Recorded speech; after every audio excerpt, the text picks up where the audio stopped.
Hello, welcome. I'm Mike Hammer and thank you for joining me today for this important message. I know that all of us are concerned about how our workforce will take shape over the future. I've written plenty of blogs for some time now about using a blended workforce model, and that's available on my website at blendedworkforce.com. But I really wanted to talk to you more today about the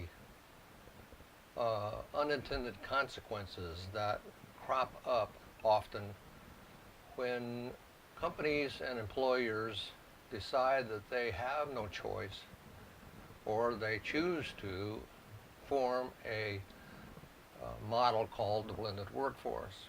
And what that means is that they're using core employees and assembling experts, freelancers, free agents, independent contractors to form teams for a period of time to work on a project, product launch, or a variety of things that change in the marketplace, and they're changing to meet the competition. Well, one of the difficulties is understanding how blended workforce really works and why it's necessary, and being able to get executive management to sign off and participate.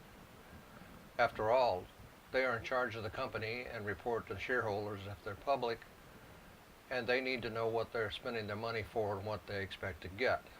Well, there's plenty of information these days in trade publications like these that give you results of those kinds of surveys and information about the consequences of dealing with the talent shortage and how to address that. But I would like to talk to you about the most important thing of doing the math and bridging the gap. Without executive or owner sponsorship, you cannot get there. With ownership and executive sponsorship, you still may not get there.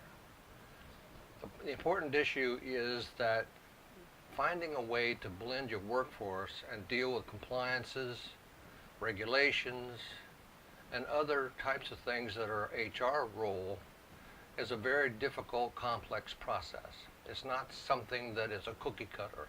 You can't buy a piece of software, hire a vendor, outsource it. It's a combination of things. A lot of times it's hard to understand. In the book I wrote called Boomerville, Getting Off the Corporate Merry-Go-Round, I explained this. I explain it because the importance of understanding how to blend your workforce to meet your needs in the 21st century gig economy is very important, because a tsunami of wave changes has already happened with technology. Many companies realize that people are their most important product. But how to use that mix and look at it through a different prism is like looking at three stacks of chessboards with different types of workers as your chess pieces, and then those pieces, chessboards are revolving. It's a very difficult process. It's complex. The other issue is, how do you squeeze 20 years worth of experience down to 5 and distribute it among your Gen Xers and millennials to bring them up to speed? The task ahead is enormous, but in my book I explain how we got here, why the cup is still half empty or half full, and the opportunities ahead for using a blended workforce composed of boomers, Gen Xers, millennials, independents, freelancers, free agents, and a mixture of blending your workforce and learning how to manage that process. And if you read my book for starters, which you can find on Amazon.com, on my site, michaelhib.com, that's my pen name, or any bookstores, any major bookstores. That's a beginning point. It's a good primer of the journey that's been taking place and the opportunities that lie ahead.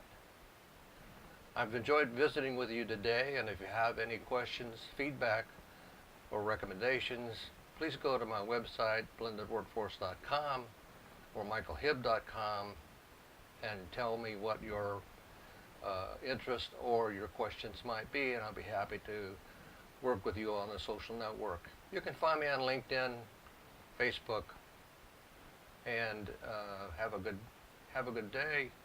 Come back and see us again for the next in the series of My Camera's video posts.